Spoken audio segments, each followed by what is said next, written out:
함께 말씀 보겠습니다. 함께 보시는 말씀은 요한계시록 3장 7절에서 13절 말씀. 요한계시록 3장 7절에서 13절 말씀입니다. 요한계시록 3장 7절에서 13절 말씀을 저희가 교독하도록 하겠습니다. 제가 먼저 7절 말씀을 읽겠습니다. 빌라델비아 교회의 사자에게 편지하라. 거룩하고 진실하사 다윗의 열쇠를 가지신 이 곧 열면 닫을 사람이 없고 닫으면 열 사람이 없는 그가 이르시되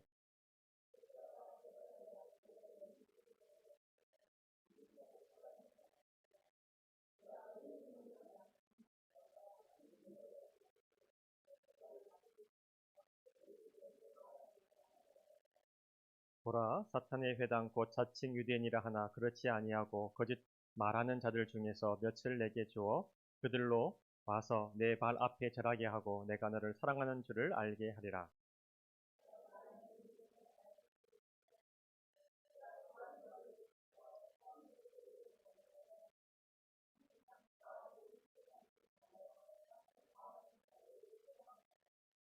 내가 속히 오리니 네가 가진 것을 굳게 잡아 아무도 네 면류관을 빼앗지 못하게 하라.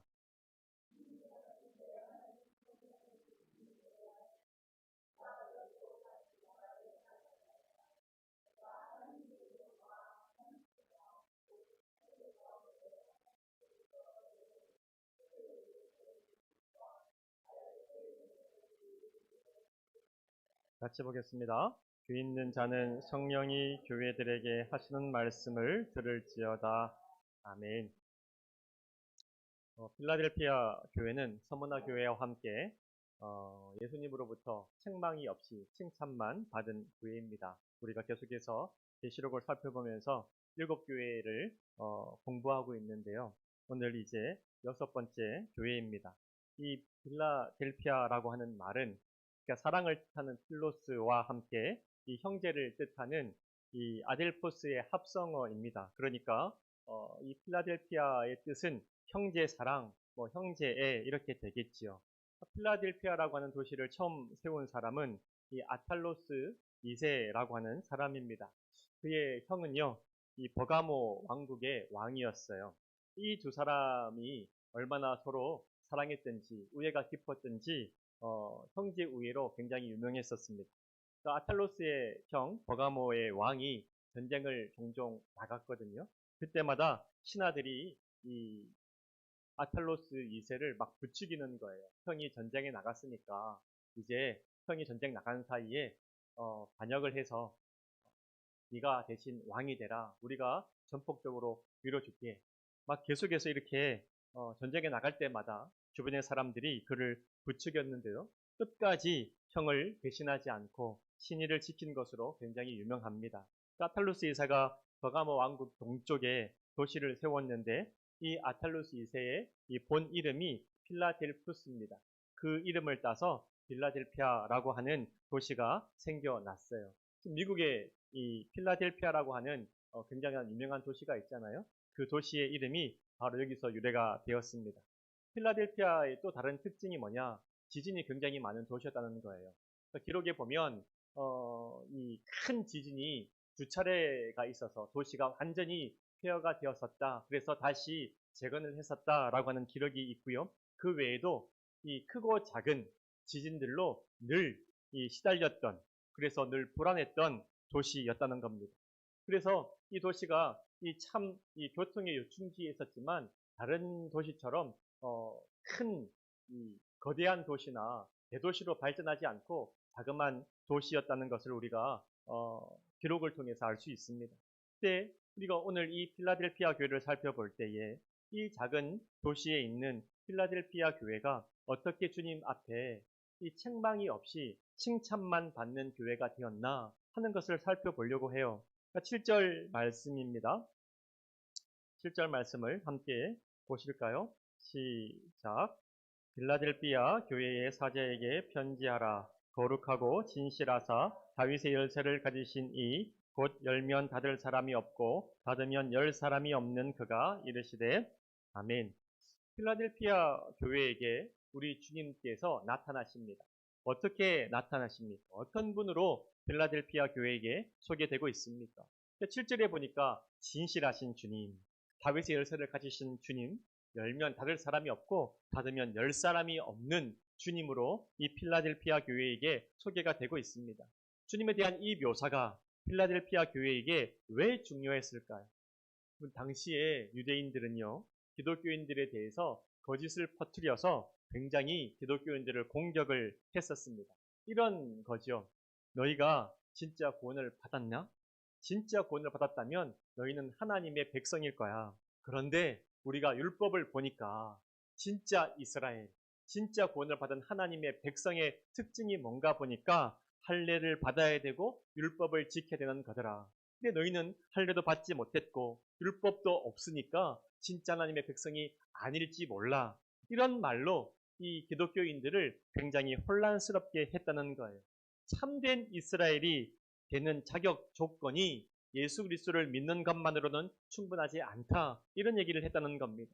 그래서 참된 이스라엘이라면, 참된 유대인이라면 회당에 와서 함께 하나님을 예배할 수 있어야 되는데 이 회당에 들어올 수 있는 자격 조건을 유대인들이 가지고 있다는 거예요. 다른 말로 하면 이 교회의 문, 회당의 문, 참된 이스라엘이 되는 이 문을 유대인들이 열고 닫을 수 있다고 주장을 했다는 겁니다. 아무리 예수 믿음이 뭐하냐? 아무리 믿음이 있으면 뭐하냐? 너희가 진짜 하나님의 백성인지 아닌지 그거 어떻게 아냐? 우리는 율법의 증거가 있지 않냐? 그러므로 우리가 보고 네가 율법적으로 진짜 이스라엘이 되었는지 아닌지 우리가 판단을 해줄게. 그리고 우리가 문을 열어주면 너희가 우리와 함께 유대인이 될 것이고 그렇지 않으면 너희는 이방인이라 이렇게 얘기를 했다는 거예요. 여기에 대한 답이 오늘 7절 말씀입니다. 이 유대인들이 아니라 예수님만이 진실하시고 예수님만이 다윗의 열쇠를 가지시고 구원의 문을 여시기도 하시고 닫으시기도 한다는 거예요. 주님이 열면 닫을 사람이 아무도 없습니다. 주님이 닫으면 그것을 열 사람이 없다는 거예요. 이 말씀이 이사야 22장 22절에 똑같이 나오는데요. 제가 읽어드릴게요. 내가 또 다윗 집의 열쇠를 그의 어깨에 두리니 그가 열면 닫을 자가 없겠고 닫으면 열 자가 없으리라. 구약에 똑같은 말씀이 나옵니다. 이 이사야 22장의 말씀은요. 히스기야 왕 때 이 남유다의 국고를 맡은 엘리아김에게 주신 말씀이에요. 하나님께서 남유다의 국고를 열고 닫는 막강한 권한을 이 엘리아김에게 주셨다는 거예요. 이 엘리아김을 통하지 않고서는 히스기야 왕을 만나러 갈 수가 없다는 것. 이 엘리아김은 나중에 예수 그리스도를 가리키는 예표가 됩니다. 그리스도께서 다윗의 열쇠를 가지신 분으로 이 엘리아김처럼 이 천국의 문을 열고 닫으시는 권세가 있는 분으로 이 엘리야김이 이 그림자가 된다는 것. 그러므로 예수님이 오셔서 천국의 열쇠를 가지시고 다윗의 열쇠를 가지시고 이 천국의 문을 열고 닫는 권세가 있다는 것을 우리에게 말씀해 주고 있습니다. 주님만 하나님 아버지께 갈 수 있는 문이 되어 주신다는 것. 우리 주님만이 하늘의 문을 열고 우리에게 복을 주실 수 있는 권한을 가지고 계시다는 것. 그러므로 필라델피아 성도들에게 이렇게 예수님을 소개하는 것은 유대인들의 거짓말에 속지 말라고 하는 분명한 메시지를 주신다는 겁니다. 이 말씀을 우리가 다시 한번 우리에게 적용해서 살펴보려고 해요. 이 필라델피아는 형제사랑이라고 하는 아름다운 이름을 가졌습니다. 그러나 실제로는 그들의 삶은 늘 지진 때문에 불안했습니다. 건물이 흔들렸고요. 예고 없이 찾아오는 지진 때문에 얼마나 힘들고 불안했는지 몰라요. 뿐만 아니라 집요하게 유대인들이 거짓말로 계속해서 공격을 하잖아요. 그러니까 그 거짓말 때문에 굉장히 힘들고 괴로웠을 거라고. 이 상황에서 우리 주님이 나타나시는 거예요. 진실하사 다윗의 열쇠를 가지고 열면 닫을 사람이 없고 닫으면 열 사람이 없는 그 분이 너에게 말한다. 이 얘기를 하시는 거예요. 여러분, 저와 여러분들이라고 그렇게 다르겠습니까? 우리는 교회와 가정이라고 하는 아름다운 이름의 공동체를 가지고 있습니다. 제가 가끔 저희 집사님들께 카톡을 하면서 이 프로필 사진 혹은 인스타그램에 이 프로필 사진을 보거든요. 제 거는 보실 필요가 없습니다. 수십 년째 똑같습니다. 예, 그래서 뭐 아저씨의 특징이라 하는데 바꾸지 않습니다. 그냥 똑같습니다. 네, 그러니까 여러분들 집사님들을 보면 참 재밌어요. 그러니까 가끔씩 프로필 사진이 바뀌거든요. 그 사진들 또는 프로필 사진에 있는 글들을 보면 참 아름답고요. 사랑이 또 비전이 넘치는 거예요. 근데 그거 보면서 아, 참 좋겠다. 아우, 집사님 참 좋으시네, 좋아 보이시네. 이렇게 하다가 이런 생각이 드는 거예요. 이 프로필 사진은 이렇게 좋은데 진짜 현실의 삶은 어떠한가? 현실의 삶도 진짜 그런가? 이런 질문이 드는 거예요. 혹 우리 집사님들 중에 불안한 적은 없을까? 내 삶에 언제 찾아올지 모르는 지진처럼 내 삶의 기초가 흔들리고 불안한 적은 없을까? 아무런 문제가 없던 직장에 갑자기 어려움이 생길 수 있잖아요. 그렇게 단란했던 가정, 그 안에 나도 모르는 사이에 갈등이 생길 수 있잖아요. 어제까지만 해도 괜찮았어요. 너무 좋았어요. 그런데 갑자기 오늘 가정에 갈등이 생기는 거예요. 너무너무 힘든 거예요. 화가 나는 거예요. 도대체 이해를 할 수가 없는 거예요. 그렇게 좋았던 교회 공동체에 갈등이 찾아올 수도 있어요. 어느 날은 내가 미래에 대한 비전과 기대감으로 막 가득해서 참 마음이 기뻤는데 갑자기 아무것도 알 수 없는 혼란에 빠진 적은 또 없어요? 나도 모르게 점점 열정과 여유와 사랑과 배려가 사라지고 있지 않습니까? 왜 그렇습니까? 불안해서 그렇다는 거예요. 불안해서. 내 삶을 흔드는 지진과 같은 것들이 불쑥불쑥 찾아오기 때문에 불안해서 여유가 없어지고요. 사랑이 없어지고요. 열정도 사라지고요. 배려가 사라지고 있다는 것. 거기다가 그리스도에 대한 신앙을 무력하게 만드는 환경에 우리는 늘 노출되어 있지 않아요. 그러니까 늘 우리는 이런 얘기를 듣습니다. 누구는 좋은 스펙으로 좋은 직장에 취업했다. 성공했다. 누구는 부동산 투자했는데 글쎄 그 집이 엄청 올라서 떼돈을 벌었대. 누구는 코인 투자했는데 코인으로 몇십억 벌었대. 누구는 사업을 했는데 대박이 났대. 그 사람이 그럴 줄 누가 알았겠어. 이런 소식 때문에 우리가 얼마나 마음이 흔들리고 갈피를 못 잡을지 여러분 알고 있습니까? 그래서 나도 모르는 사이에 내 인생의 복의 문을 열어줄 수 있는 분이 예수님이 아니라고 믿고 있다는 거예요. 자꾸만 이런 얘기를 들으니까 자꾸만 내가 살아갈 때 이 지진과 같은 내 삶의 근본을 흔드는 일들이 생겨나기 시작하니까 주님께서 내 인생의 문을 열어주시는 분이라고 믿음이 약해지는 거예요. 내가 이렇게 성실하게 신앙생활하고 주님을 사랑하고 예배에 나오고 말씀을 보고 기도하고 이런 신앙생활이 의미가 없어진다는 거예요. 영원히 없는 것처럼 믿게 만들고요. 하나님의 심판이 마치 없는 것처럼 우리로 하여금 살게 한다는 거예요. 그래서 거룩과 생명과 진리에 대한 비전이 다 사라지고 지극히 현실적이고 지극히 이기적인 사람으로 우리를 만들어가고 있다는 거예요. 정말 슬픈 일은 뭔지 아세요? 내 인생의 문을 열어달라고 더 이상 주님을 찾는 사람들이 점점 작아지고 있다는 거예요. 오늘 주님께서 우리에게 나타나셔서 다윗의 열쇠를 가지신 분, 절대 거짓이 없으신 분, 그가 한번 열면 아무도 닫을 사람이 없고 그가 닫으면 아무도 열 사람이 없는 그 주님께서 우리 앞에 서 있다고 하는 그 사실에 대해서 우리가 눈이 감겨오신다는 거예요. 그래서 내 인생의 문을 열어달라고 주님 앞에 간구하고 매달리고 기도하는 사람이 점점 적어지고 있다는 거예요. 이게 우리의 슬픈 현실 아니겠습니까? 주님께서 문을 열고 닫을 권세가 있는데 자꾸만 다른 데 가서 내 인생의 문을 열어달라고 우리가 빌고 있다는 거예요. 십자가에서 생명을 버려서 나를 구원하신 주님께서 내 삶을 복주시고 나를 인도한다는 사실을 많은 그리스도인들이 안 믿기 시작했다는 거예요. 얼마나 슬픈지 몰라요. 제가 이틀 전에 한 유튜브를 우연히 봤습니다.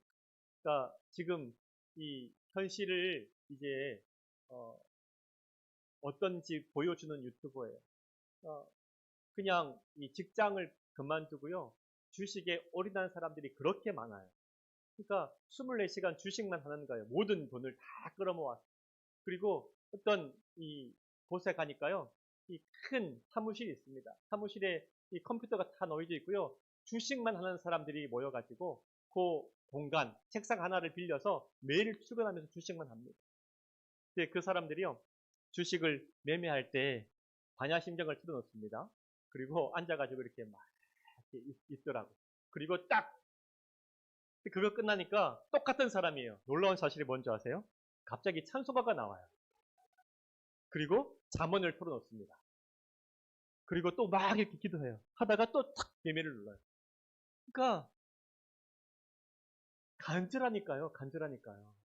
누구라도 좀 도와달라는 거예요. 부처님이든 예수님이든 누구든 계속 기도하는 거예요. 계속 기도하고 또 매매 누르고 또 기도하고 또 매매 누르고 하루 사이에도 몇백씩 몇 억씩 왔다 갔다 하니까 사람 제정신 나는 거예요. 정상적인 삶을 살 수가 없는 거예요. 밥 먹으면서 이러는 거예요.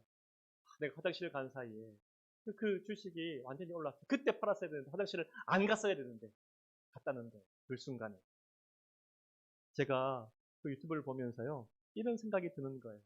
우리는 예수님 앞에서 이 주식에 목매다는 사람보다 진지하지 않다. 이 생각이 드는 거예요. 우리는요. 주님 앞에 딱 섰는데요. 진지하지가 않는 거예요. 안 믿으니까. 내 삶의 문을 열고 닫을 권세가 있는 그 주님 앞에서 하나도 진지하지 않는 거예요. 안 믿으니까 주님이 내 삶을 여신다. 내 삶의 문을 열어주신다. 내 막힌 담을 허물어 주신다. 안 믿는 거예요. 믿지를 않으니까 그냥 대충 오는 거예요. 대충 가볍게. 아무도 진지하게 기도하지 않고요. 아무도 진지하게 말씀을 듣지 않고요. 아무도 진지하게 그 말씀을 가지고 씨름하지 않는 거예요. 내 인생의 문은 주님이 여시는 게 아니라 주식이 열어준다. 내 인생의 문은 주님이 여시는 게 아니라 우리 사장님이 여신다. 우리 와이프가 여신다. 우리 부모님이 여신다. 주님 앞에 진지함이 없는 그리스도인들이 어떻게 주님 앞에 기대할 수 있습니까? 기대가 없는 그리스도인들이 너무 많은 거예요. 주님께 나가는 자는 반드시 그가 계신 것과 그가 자기를 찾는 자들에게 상 주신 이심을 믿어야 할지니라. 그 믿음이 없이 교회에 나오니까 역사가 없다는 거예요. 역사가. 얼마나 슬픈 일인지 몰라요. 내 구원만이 아니라 우리 주님께서 내 인생에 대해서도 관심이 많으시고요. 축복의 문을 열고 닫으실 수 있는 그 주님께 관심이 없는 거 아닐까요? 제가 몇몇 분들을 만나보면 다 공통적으로 말씀하시는 게 있어요. 목사님, 직장 생활이 참 힘들어요. 쉽지 않아요. 들어보면 진짜 힘듭니다. 너무 괴롭습니다. 와, 직장 생활을 저렇게까지 하나 할 정도로 힘이 들어요. 또 어떤 분들은요. 자녀들에 대한 걱정이 참 많이 있습니다. 목사님, 어떻게 해야 될지 모르겠어요. 어떻게 가이드를 해줘야 될지 모르겠어요. 우리 아이를 내가 지금 잘 양육하고 있는지 잘 모르겠어요. 어떤 분들은요. 경제적인 불안도 있습니다. 목사님, 참 어렵습니다. 이번 달은 뭐 어떻게 넘겼는데 다음 달은 어떻게 될지 모르겠어요. 그래서 너무 불안하니까 바쁘게 일합니다. 바쁘게 삽니다.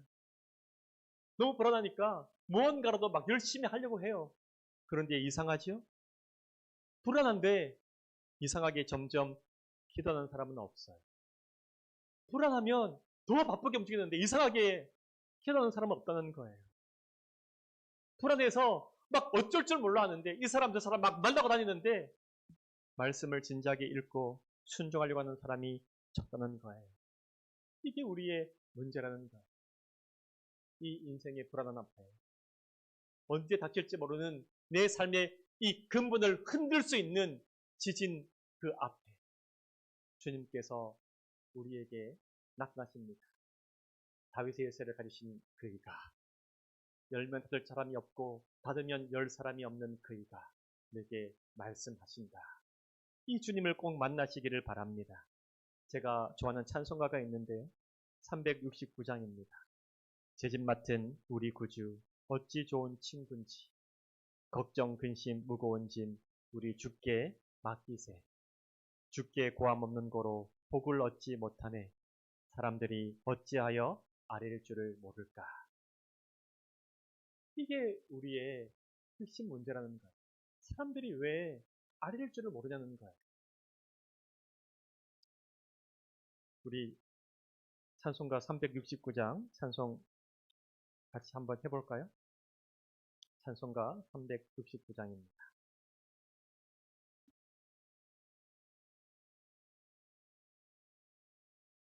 제 집 맡은 우리 구주.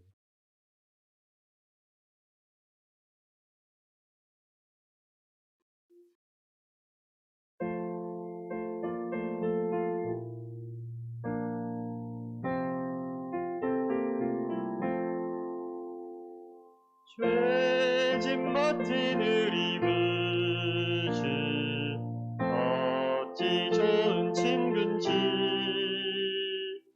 걱정 근심 무거운 짐 우리 주께 맡기세. 주께 고함 없는 고로 복을 받지 못하네. 사람들이 어찌하여 아랠 줄을 모를까. 2절 시험 걱정 모든 괴로움 없는 사람 누군가. 부질없이 낙심 말고 부질없이 낙심 말고 기도드려 아뢰세. 이런 진실하신 친구 찾아볼 수 있을까. 우리 약함 아시오니 어찌 아니하릴까. 아멘. 여러분, 오늘 이 시간 다윗의 열쇠를 가지신 주님을 만나시기를 원합니다. 주님이 문을 여시면 그 누구도 닫을 수가 없습니다. 우리 주님께 간구하고 주님 의지하고 여러분의 인생의 문을 열어주시도록 정말 주님 앞에 내어 달리시기를 바랍니다. 8절과 9절 말씀입니다. 8절과 9절 우리가 함께 보겠습니다. 시작. 볼지어다 내가 내 앞에 열린 문을 두었으니 능히 닫을 사람이 없으리라. 내가 내 행위를 아노니 내가 작은 능력을 가지고서도 내 말을 지키며 내 이름을 배반하지 아니하였도다. 보라, 사탄의 회당 곧 자칭 유대인이라 하나 그렇지 아니하고 거짓 말하는 자들 중에서 몇을 내게 주어 그들로 와서 내 발 앞에 절하게 하고 내가 너를 사랑하는 줄을 알게 하리라. 아멘. 이제 이 빌라델비아 교회를 칭찬하신 이유가 나옵니다. 무엇입니까?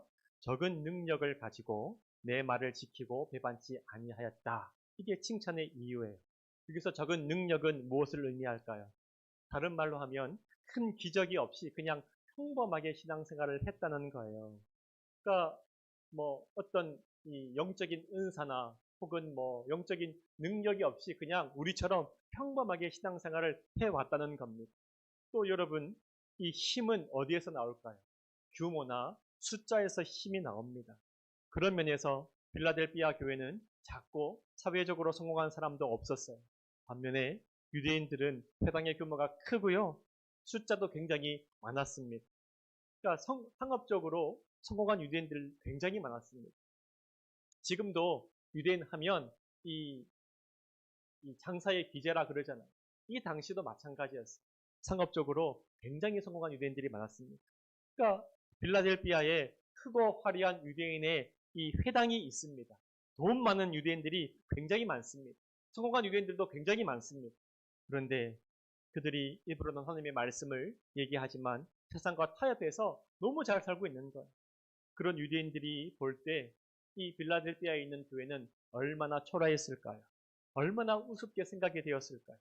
얼마나 이 교회가 아무것도 아닌 것처럼 생각이 되었을까요? 예수님 믿는다고?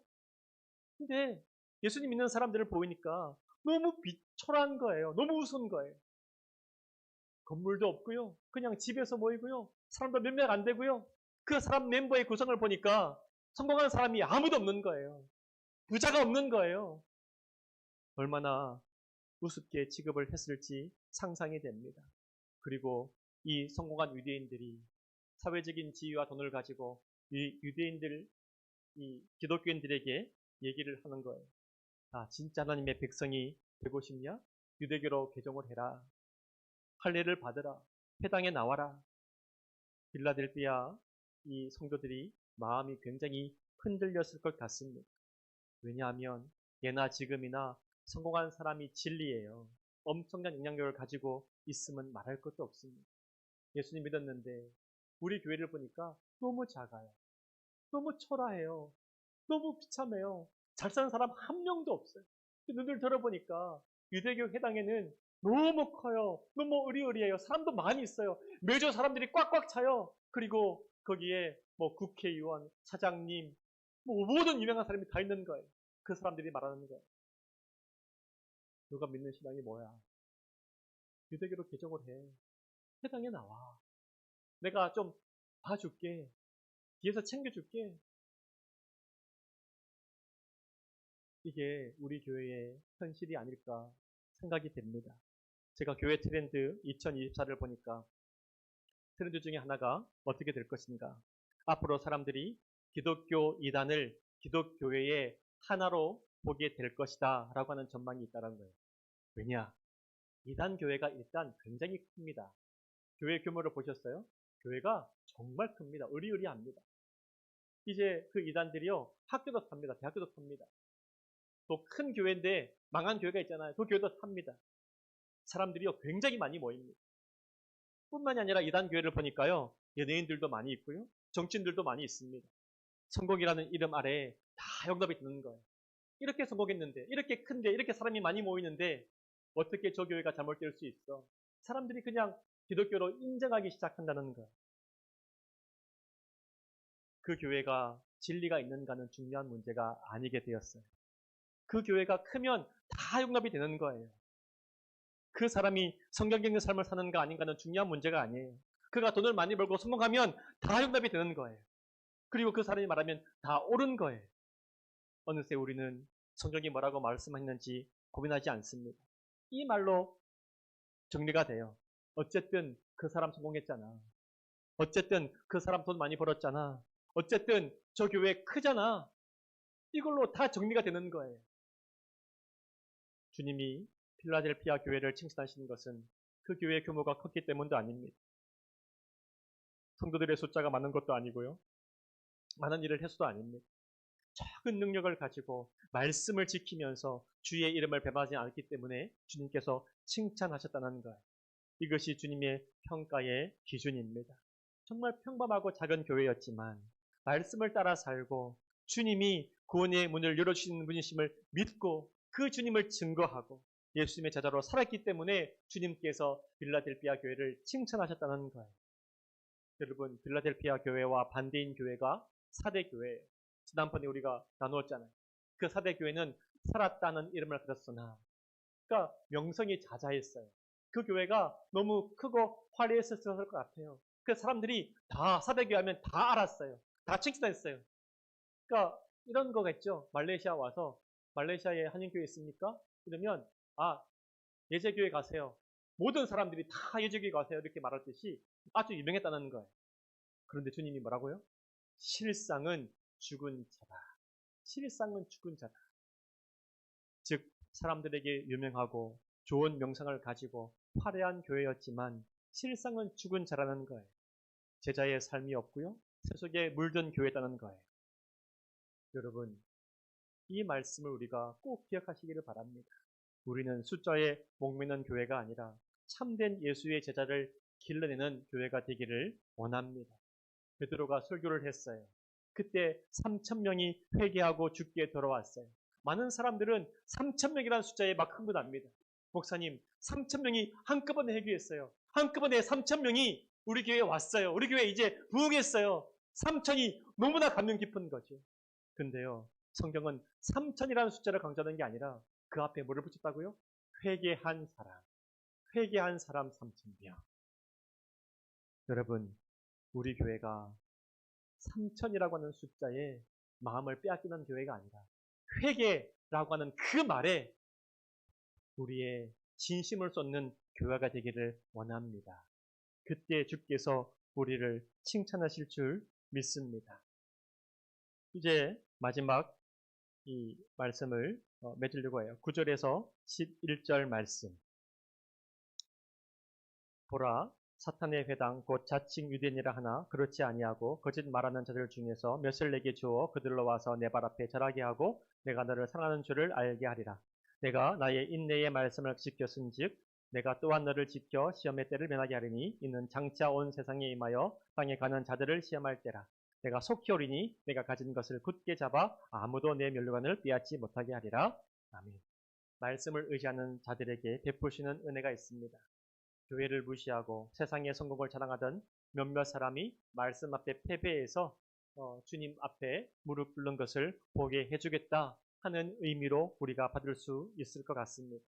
그러니까 좁은 길을 가는 우리에게 우리가 틀리지 않았고 주님께서 우리를 사랑하시는을 그때마다 확인시켜 주시고 보여주시겠다고 하는 약속입니다. 인내의 말씀을 지키면 우리 주님께서도 우리를 이 시험의 때 고난의 시간에 우리를 지켜주시겠다고 약속하십니다. 이제 마지막 축복의 말씀인데요. 끝까지 이기면 끝까지 이기는 자에게 하나님의 성전의 기둥이 되게 하신다는 거예요. 지진이 많은 이 필라델피아 사람들이요. 지진이 나면 건물에서 다 뛰쳐나갔습니다. 다 무너지니까요. 그런데 주님께서 뭐라고 얘기합니까? 끝까지 이기는 자에게 흔들리지 않는 기둥이 되게 하겠다. 어떤 지진이 와도 흔들리지 않는 든든한 기둥이 되게 하겠다고 하십니다. 그리고 그 기둥에 우리의 이름을 새겨 잊지 않으시겠다고 말씀합니다. 이 말씀을 읽으니까 솔로몬 성전의 두 기둥이 생각이 납니다. 야긴과 보아스죠. 야긴은 그가 세우신다는 뜻이고요. 보아스는 그에게 능력이 있다는 뜻입니다. 능력에 하나님께서 세우신다는 뜻이죠. 즉 다른 말로 하면 우리가 주님 의지하고 세상과 타협하지 않고 끝까지 믿음으로 살면 주님께서 우리의 미래를, 우리의 인생을 세워주신다는 거예요. 우리가 할 일은 한 가지입니다. 말씀에 순종하고 주의 제자로 살면 됩니다. 구원의 문을 활짝 열고 사람들을 주께로 인도하면 됩니다. 세상의 성공에 우리의 믿음과 영혼을 팔아먹지 않고 주님 먼저 의지하면 됩니다. 그럼 주님께서 우리를 잊지 않으신다는 거예요. 우리가 주님 잊지 않으면 주님도 우리를 잊지 않으십니다. 그리고 주께서 우리의 인생의 문을 열어주실 줄 믿습니다. 기도하겠습니다. 주님, 우리는 세상 앞에서 위축될 때가 많습니다. 저들은 성공했고 돈도 있고 힘도 있기 때문입니다. 그래서 그들의 말이 진실인 것처럼 들릴 때가 많습니다. 영생을 사모하며 진리의 말씀대로 제자로 사는 것이 맞는지 혼란스러울 때도 많이 있습니다. 주님, 우리로 인내하게 하시고 끝까지 주의 말씀을 지키게 하여 주옵소서. 다윗의 열쇠를 가진 주님께서 우리에게 활짝 열린 문이 되어 주시고 우리 인생의 죄와 어둠과 혼란의 문은 닫아 주시기를 원합니다. 능력의 하나님이 세우시는 흔들리지 않는 인생이 되게 하여 주시기 원합니다. 이제 공동체가 본질에 집중하는 공동체가 되게 하여 주옵소서. 예수님의 이름으로 기도합니다. 아멘.